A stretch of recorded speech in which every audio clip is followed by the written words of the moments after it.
What's up, LinkedIn community? This is Adam Conrad, founder and CXO of Great Recruiters. We are experience management and online reputation for the staffing and the recruitment industry. And I'm fired up today. I am joined with Dave Smith, co-founder and CEO of Triple Crown. Dave, how are you doing today? I'm doing great. How about you, Adam?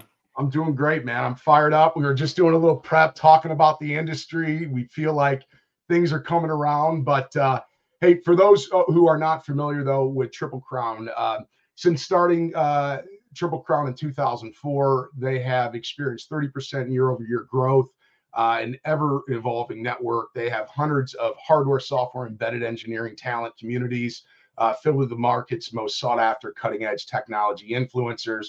As well, proud to say that Triple Crown has over 630 reviews and 4.85 star rating, with 63 referrals just in the past 6 months. So kudos, you guys must certainly be doing something right. Well, thank you. Thank you. Yeah, I didn't even know that about the ratings until you just said that. So yeah, no, you guys are doing awesome, man. You guys are doing awesome. Before we jump into everything, one of the things I always like to know of the guests that are on is nobody grows up thinking to themselves, I want to be in the staffing industry, right? Little kids cheering for this. So how did you fall into this industry, and why did you fall in love? Because you wouldn't still be here, I imagine, after 27 some years if you don't love it. No, I want to be Jerry Maguire, but this is close. You know how I got into it. It's really weird. Like I graduated from college. I had a kid when I was in college. I was 20 years old, and I came out of college selling long-term care insurance, which, if you don't know what that is, that's end of life kind of. You're going to be in a nursing home. It's going to be expensive. Don't be a drain on your family. 100% commission type business. Yeah. So a lot of phone calls, a lot of rejection, a lot of appointment setting, and working 2 jobs at the time, I just couldn't handle the 100% commission until the money came. So I was in Boston at the time. I grabbed a Boston Globe back when the Sunday want ad sections were huge. I quit my long-term care insurance job and rented a laptop, a printer, rifled off 37 cover letters and resumes, set myself up with 11 interviews in the subsequent weeks. First interview I went to was Oxford. A lady named Lena Galato interviewed me, and she was like, yeah, this is good. There's a base salary. I think it was something like $385 a week, which to me was something. Yeah. I think you'd be a good fit, but you gotta give me a yes right now and cancel your other interviews. So I was like, sure. When do you want me to start? And I went and canceled all my other interviews. It started for Lena. 2 weeks in, she told me she had to let me go because I didn't work hard enough. I was supposed to spend 3 hours a day on the phone. I didn't. I spent 2 hours and 26 minutes. The minimum was 2.5 hours. So I was like, Lena, you got to give me a chance to fix this. I mean, I burned all my boats. I got no other things. I canceled all my other interviews. Right. Give me an opportunity to fix it. So she did. And, I was selling, I think I was in sales. I was selling mechanical and CAD, like AutoCAD, CATIA, that type of service. Yeah. 3 months and I quit. And she's like, nope, you're staying. We have this customer service role you'd be perfect for. It's more money, no commissions. But that is what I think propelled me. Her willingness to give me a second chance and then keep me engaged in the company until something else came up. That customer service role was huge. I was dealing with all of the contractors' issues, right? Before there was email, before there was, ease of communication. I think Oxford had like 600 contractors on, and, every day I was getting 20, 25 calls about benefits problems, getting paid, per diem. So it taught me a lot about how important it is to service this talent, right? Yeah. They're oftentimes away from home. Their only lifeline is to make sure they get paid on time and do good work so they can get another contract. So, servicing them and having a relationship with them was huge. So my days went by really quickly. I enjoyed it, but it was also, I didn't see a future beyond solving Right. problems. So Right. my current business partner, Sabatino, was in sales at Oxford. And he's like, dude, you got to come and be a recruiter. So he started recruiting me to go be a recruiter because a lot of his contractors were requesting me. Started showing me his commission sheets, and he was making like $300 a week in commission. So I was like, whoa, I can make $300 a week. So I took a pay cut, went into recruiting, and then it blossomed from there. I was able to leverage the service piece. Yeah. Service part became a differentiator for me. So as I moved through the ranks at Oxford, I moved from Boston to Florida to Washington State. That happened right around 9/11. I started developing, hey, the relationships are what matters more than anything. Right. So, when we decided to start Triple Crown back in 2004, it was all about focus on the talent, focus on the relationships, make sure you have the talent ready to go. So when you find customers, you already have the answers versus Right. doing it the other way around. So we developed a business model around relationships with strong talent that preferred to do contract work. And we built it just from, Yeah. us sharing information back and forth, working on relationships, to now we got 7 locations, 500 plus people deployed, just under 200 internal staff. So it's been a lot of fun.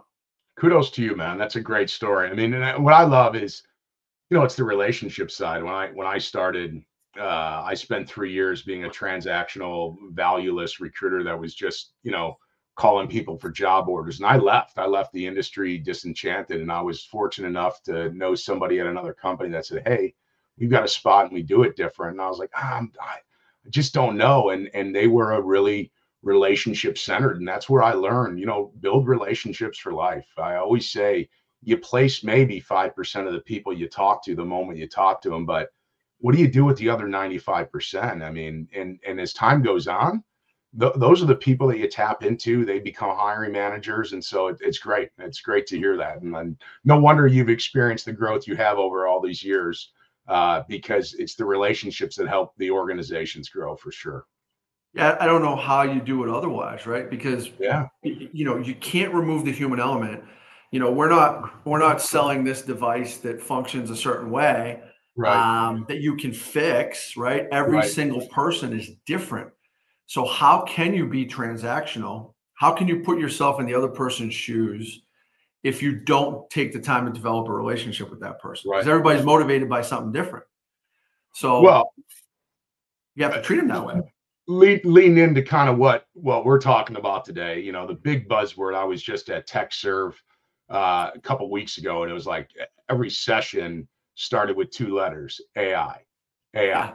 AI. Right, and it felt like the conversations about the job boards that are going to replace the recruiters. So, how is AI going to take over these relationships for us? I mean, what's your take on all the buzz around AI, and what are you guys doing about it in your organization? Yeah, I mean, you have to take it seriously, right? Because it's not going away. Yeah. I'm fairly not reluctant to embrace it, but reserved, right? Like our tech stack is pretty sophisticated, and the key stuff that we care about is relationship type technology like yours, and analytic technology, right? So we're a big fan of Bullhorn Analytics, and it's really made us more efficient.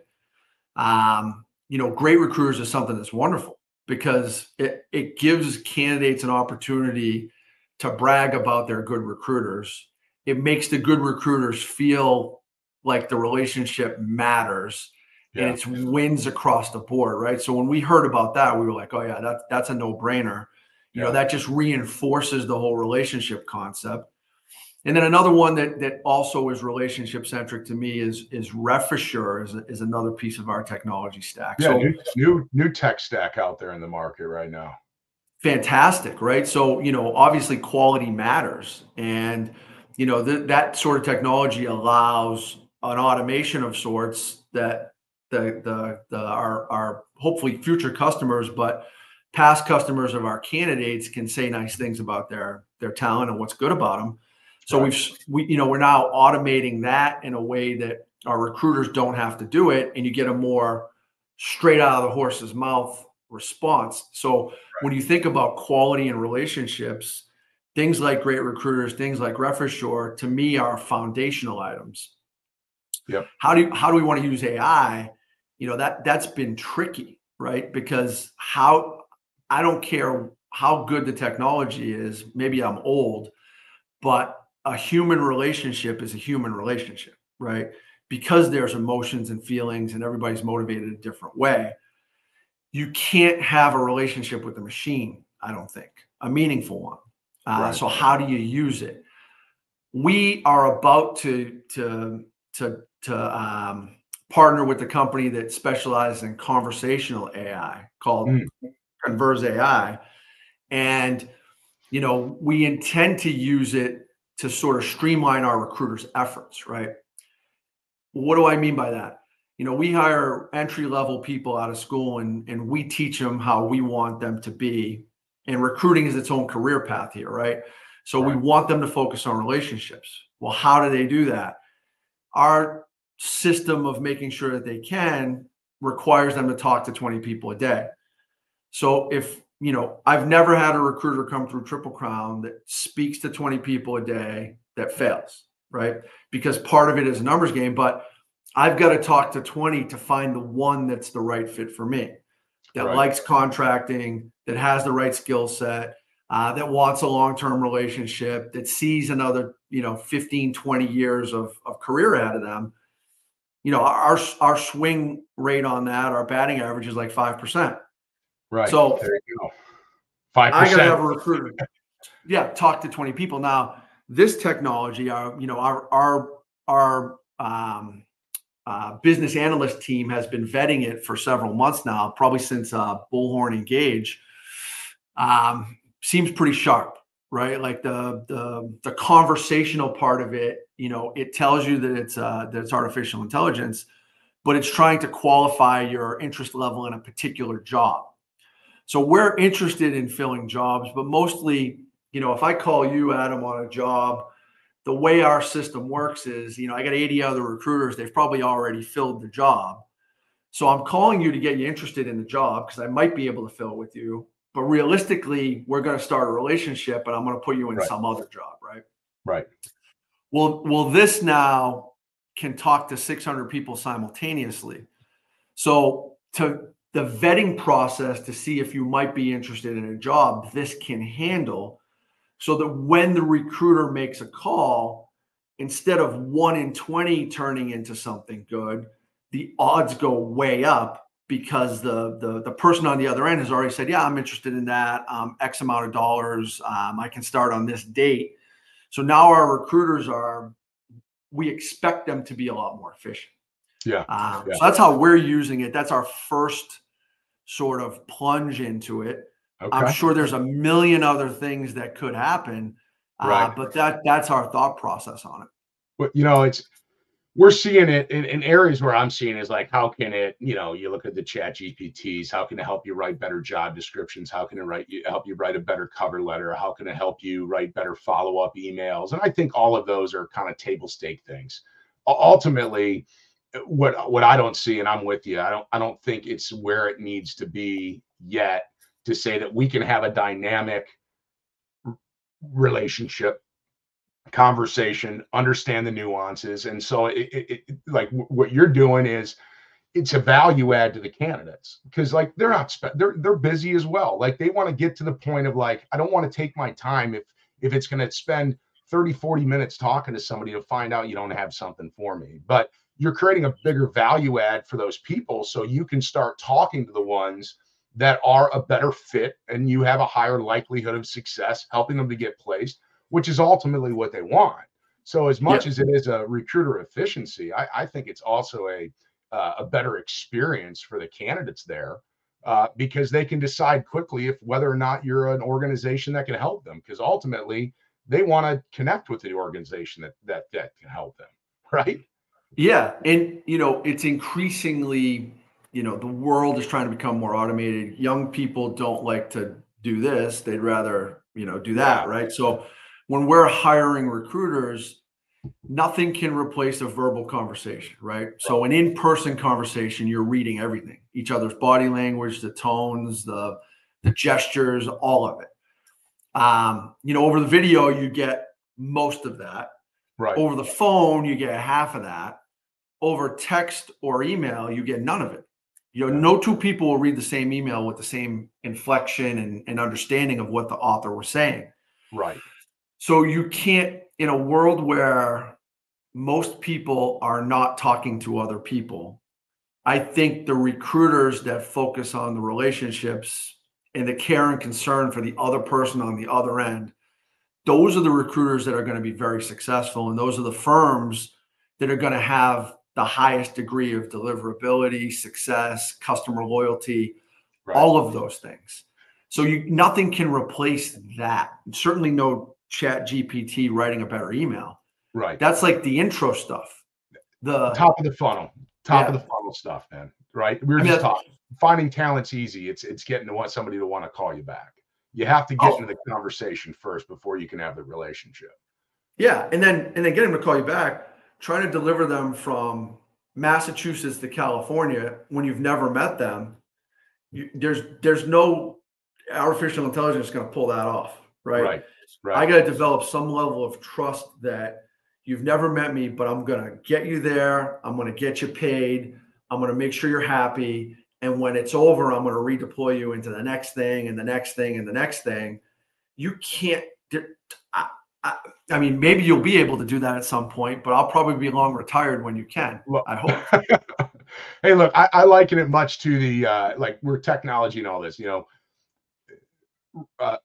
the travel agents, all intents and purposes went away. I can go online. It's a low risk. I can go get a flight anywhere I want, right? I don't have to go through a travel agent. If I'm going to go to Europe for 2 weeks and I've never been there, I want somebody that I can trust that can say, yes, this is a safe place, it's a good place, it's a great experience. And then you look at realtors. I liken the recruiters more to the realtors. The realtors' value used to be the MLS listings, but the reality is everyone has access to anything. Now it's like, I want to see these homes. I want to know about the things that you're going to tell me about the neighborhood, about helping me through a process, which is scary, like buying a new home. And that's where I see recruiters need to be more of those career coaches, career consultants to help people have that peace of mind that they're making the right decision, right? And being that voice of reason, if there are concerns, are worry, how they can work through it. And so I see technology not eliminating recruiters or AI. I see it just changing the value where the value is placed in different areas, which is that relationship, that trust, that human to human trust that I think whether you're on the phone, the reality is they're on the phone or they're texting to a certain point, and then they want to talk to somebody, right? Yes. You wouldn't just, you look at the match.coms, you're not just showing up to the altar. No. Right? If it was that good, you just show up in your tux and wedding gown and you'd be off. But that's not it. It's getting it to a place where the conversation makes sense. Yeah, I mean, you made two analogies there that are very appropriate, right? Like our business is very similar to real estate in that, yeah, like how do I get interested in real estate? Well, Redfin or Realtor.com, they're like, hey, you looked at this before. This became available, right? So when I get to a place where I want to buy something, I can kind of get a general idea. So I'm working with my son right now, who's a realtor, and I'm like, hey, Harry, I want to see these places, right? So we went and looked at a bunch of places on Sunday, locally here in Austin, and it helped me narrow down while we were looking, and it helped him learn what I want. So then the next batch he showed me was far better, far more pointed, curated in a way that, these are better than the ones we saw. So he's making my experience better. And I'll have to tell him he's doing a really good job here. But technology's getting you in the door. It's the humans bringing you across the line. Like the other thing you mentioned was Match, right? I ended a marriage maybe 11, 12 years ago, and I got on Match, and I was like, this is just like recruiting. First of I all, I mean, didn't know this. This is just yeah. for so No, I'll tell you the story. So I'm like, oh my God, I'm like submitting myself to all these opportunities. And, I'm like, this is I was going through some weird stuff about how similar they are. right, And then Tinder came out and I liked it way better, right? Because I don't know if you know much about Match, but Match, you're putting your whole world, your best pictures, all the places you've traveled. You're like building a dossier on yourself, and so is the right, other person. Too much. Tinder was a couple pictures, a blurb. It's more like real life. Like you meet right, someone and you have to ask a lot of questions. right. So why am I going there? Well, I think our business is similar to both real estate and dating in a lot of ways, Yeah. but it's the door opening and the relationship construction that happens after the fact. The reason I bring up Tinder is because I actually met my current wife on Tinder, Oh and wow. neither one of us were there for this, but that's how it happened. Right. But it was a door opener. There's Yep. no way that Tinder or Match or Redfin is going to get a deal done. It's Right. going to initiate what you need to have happen. So that's kind of how I see what I describe what we're going to use AI for, if that makes It's sense. it's exactly it. You're pre-vetting the stuff to get to the people based on some top level information. So it's a quick vet. It's a value for you, value for them, and then you're having the conversations, the dates, the interviews with the people that have a higher likelihood of success. And you found one. That's an amazing story. I didn't know that. So Yeah, yeah. oh, Well, it's now great. everybody does, right? Yeah, So now everybody does. Hey, talk to me. There was a thing in our note that caught my eye. Talk to me a little bit about Five for Friday. 5 for Friday. Nectar. Oh, that was, I mean, that we don't do that anymore, but that was Gotcha. one of those things where, maybe 4 or 5 years ago, for several years, every Friday we would put together, like, we get everybody either on an email or on a call. Mostly it was email, highlighting when we had 5 locations. That was kind of the theme. What good things happened? Who Ah, did good things in those okay. organizations? It started to get a little bit stale, so we switched over to an automation Yeah. called Nectar. Okay. And Danielle runs our marketing team. She's like, this might be a more clever thing where everybody goes in there, they get issued some points every month, and when they want to recognize a teammate, they can award points to that teammate, right? Like, Oh, hey, no. Danielle did something great. She put together this presentation. It got us in front of the customer. The customer's considering a proposal from us. 10 Nectar points to Danielle, right? I get to put it out there. She gets the 10 points. And as she accumulates points, she can stop shopping the Triple Crown store. I So it's love it. kind of like a self-perpetuating goodwill All right, recognition, good. I'm because gonna we look were, into that. I like that. I like that a lot. Hey, getting back to the relationship management, it slipped my mind. We got off track, I think, on realtors and Tinders and Match. Uh, but we talk a lot about the successful placement. How do you manage those relationships? Because as a recruiter, I could probably manage relationships with maybe 50 people where it's like I'm reaching out, it starts getting into the hundreds. It's like as your career grows. I mean, I just had somebody reach out to me uh from 20 years ago, and she's like, hey, I'm moving back to Michigan. I'm not sure if you remember me, but you placed me over at Chrysler at the time. And I remember her 100%. I remember her really well, but I was like, man, that impact that I had, right, brought somebody 20 years back to calling me, right, for asking for help. Now I'm not in the recruiting industry, but like those relationships, like I'm thinking like all the relationships that we built over time, how do you manage it as those relationships just grow and grow and grow? How do you manage that number of people? Because relationships, I think we agree, they're not with Triple Crown, right? They're with Dave, they're with Adam. That's where the relationship exists. So, how do you help your team foster those relationships? The people maybe they've placed that left, or the people they weren't able to place at that time, but you want to stay engaged with them. What's the strategy around that? I mean, ours is pretty simple. You're right. There's a limited number of people that you can talk to frequently enough to have a meaningful relationship with, right? Yeah. In our world, the range is somewhere between 100 and 200, depending on the recruiter's motor. Oh man, I So, gotta step my game up then if I'm at 50. well, no, but we only deal with consultants, right? Right. So they need you once or twice a year. So, the way we think through it is, all right, Adam, if I want to have a relationship with you, I got to demonstrate to Triple Crown why. Why should we have an exclusive relationship? Because we want our recruiters to have exclusive relationships with the candidates.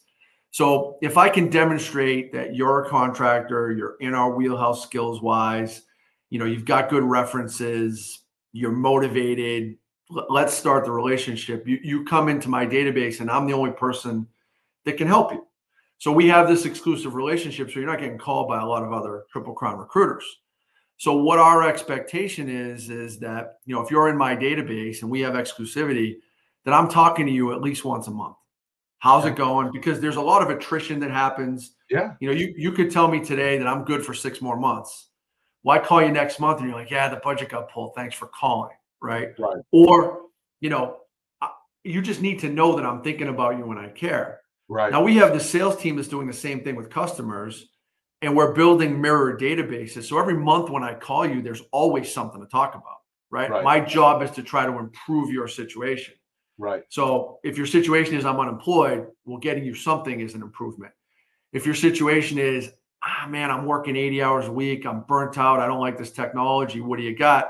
Well, my opportunity might be better than that, right? So that's how we manage the relationship. But when you need me, right, at any given moment in time, about 15 to 20% of my database needs me. So Right. I'm amping up the communication with those people, right? If you're available, I'm going to talk to you every day or at least once a week Right. to talk about, hey, what's going on in the market? Hey, I know you want to be remote. I know you want $1 million an hour. The market can't support those things anymore. Right. I've got these things that aren't that. What do you think? The more you hear from me and others what the market is doing, you need to know that, right? So you might be upset with me for telling you the market's changed since you got this job, but eventually you appreciate it because you start to realize that's what the market is. Right. Right. So that's how we manage it, right? Like we pipeline people to make sure we're a good fit for each other. Then we establish some method of exclusivity between our recruiter and the person. We encourage our recruiters to maintain relationships with 100 to 200 people. They maintain those relationships by regular communication. Yep. When the person's available, the communication amps up. And when the people like a lot of people end up either going perm, so they're not a good fit for us anymore, or they head into management, or they retire, or they shift gears. So we're constantly having our recruiters find new people to Right. replace the ones that no longer need us. So that's how we manage it, if that makes sense. Yeah. What's your number one source of hire? Referrals. Love it. So I mean, that's everything. Like the quality of a referral. If I can call you Adam, I mean, the way we know each other is Laura. She was Laura Chabet when I met her. Laura Fuller Right. now. She sold us Bullhorn 17 years ago. Yeah. And she's been in a bunch of other places, and the relationship has been strong. So when she says, hey, I want to refer you to like if she refers me to you and I call you and say, hey, Adam, I've been working with Laura for 17 years. Right. She said great things about you. I'd love to help you find your next thing. You probably want to deal with me, right? Yeah. Oh, 100%. Versus if I just The call you out of success the blue. rate goes up. Everything Yeah. goes up. And then you tell your client, look, somebody we've helped for 17 years referred this person. They only know good people. The hiring manager's confidence just went up, right? There's Yes. it's that human connection piece that keeps going. So if you're comfortable in sharing, what percentage of your placements are made through referrals? I don't know the right answer on that. I would argue that it's probably north of 50% at this point. LinkedIn is a pretty big source too. Those are the two Sure. biggest sources, right? Sure. as you think through the career trajectory of a recruiter, how I could see this AI helping, right? Because the new recruiters don't have any relationships. Right. So they've got to use it to start establishing those relationships. But once I have them, right? If I have 100 people in my database, they all know 100 or more people. It's the So networking trend if I effect, do it, right? Like yeah, your whole day should be spent talking to new referrals from new people. We talk to top rated recruiters, right? We do the top rated. Um, I had a chance to interview a number of people, and the number one thing they said was their number one source of hire was referrals or great recruiters, which was referrals, right? yeah, It was that mode of how I bring that trust and transparency in, but not one of them said, I rely on job boards, I rely on job postings. And we understand when you have somebody referred, there's a personal connection. That person who gets referred doesn't want to let the person down that referred him as well, right? yes. And then you're like, well, hey, Laura referred you, Adam. Who do you know that we can help? And it's just this network effect. So I'm not surprised by your answer. And we strove for 50% of our business to be from referrals because we always understood that we had to keep bringing new people in. And not that we didn't want job board candidates, it's great, but those were also new relationships or new recruiters that they could start building their network effect out on, right? Yeah, the challenge with the job boards is the people who put their resumes on job boards are good, but Yeah, they're getting bombarded. There's 20,000 staffing firms in the United States. All 20,000 are calling them. So, right. you can maybe start the relationship there, but you're competing with 20 other people, 20,000 other people.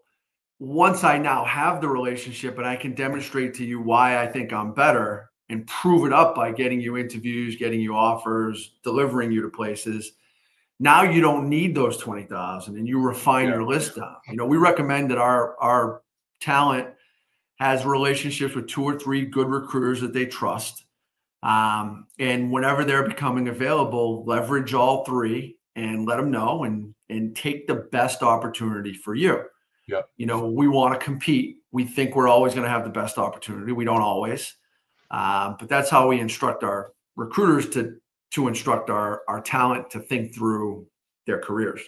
Well, and it's the honesty and transparency. I mean, for me to tell you that I can promise to get you a job, I might not have the right opportunity at the right time, and the competition could. And I think saying it's okay to work with other recruiters, let's just keep it open.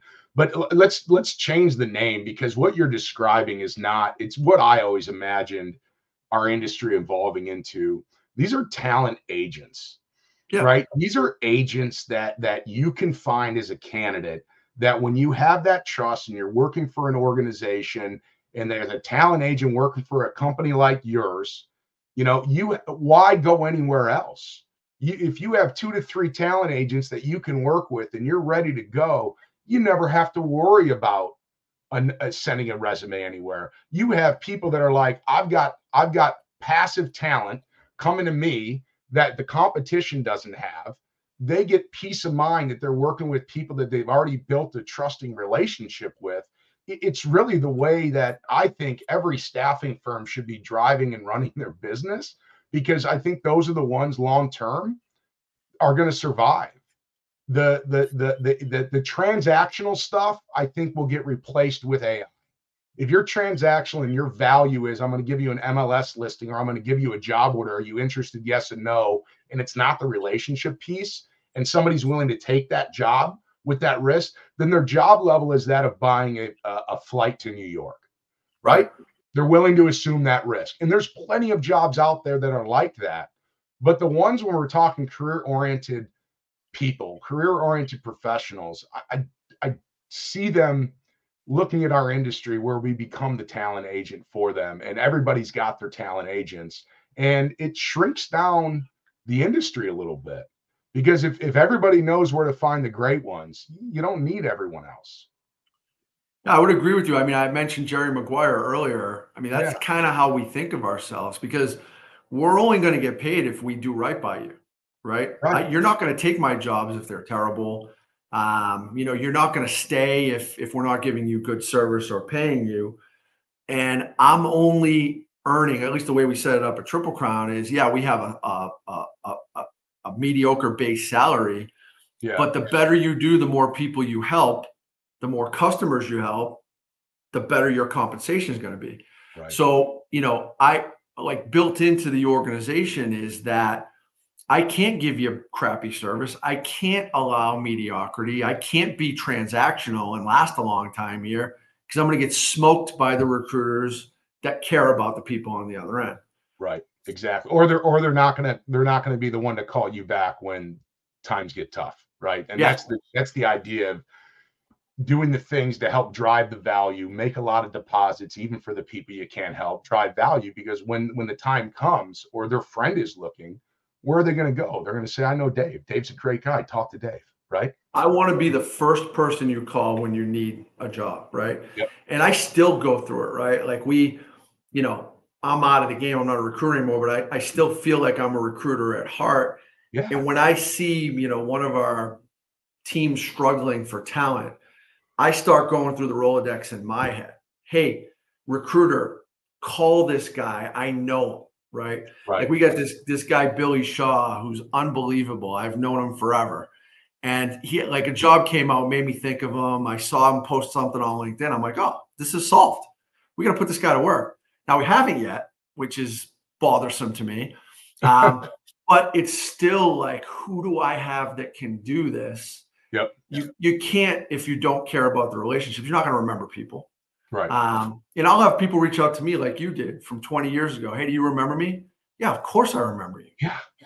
It took me 6 months to get you interested in even sending me a resume. Right. And then when I got it, I was excited, and I tried to deploy you multiple times, and I did. How could I forget that? Right. No, that's awesome. That's awesome. Hey, we got to wrap here. We're hitting, we went a little bit over, but this has been a great conversation. My takeaway is that AI is not going away. It's how you use it, and use it for the things that provide value, not just for your team, but for the candidates, right? Or your clients. Create that experience. I always joke that I think Great Recruiters is powered by AI, but that's actual intelligence. That is the intelligence of another human being letting you know what the experience is. And when you have created a great experience, you spend so much time, like you said, getting that person on the phone. You can't afford to just throw that away, whether or not you help them. And I'm glad there's recruiters out there that do it, because it always opened the door for me, because they were able to have a different experience, and they're like, we're calling you back. But Dave, give me your recap. Give me a recap of three things that recruiters, staffing firm owners should be thinking about looking forward into the modernization here of the staffing industry. Okay, relationships. Those are the three things, right? I love it, man. Because that is everything. If you don't have that, you'll fail. That's good. Well, hey, I appreciate your time today, man. Thanks so much for joining, and congrats to all the success. And we never even got into we have something in common. We both played D3 football, so we'll save that for another time. But where did you weren't in the NESCAC, were you? No, I was at Albion, liberal arts school here in Michigan. So it was fun though. It was good. Yeah, but hey, if people want to get a hold of you, what's the best way to get a hold of you, Dave? Dave@tripleco.com is my email address. I'm on LinkedIn with all the other Dave Smiths too. With all the other Dave Smiths.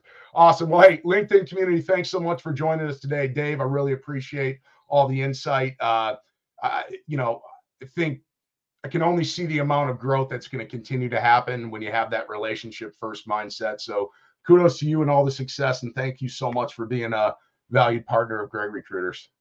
Thanks for having me. Enjoy your day. You too. All right. See ya.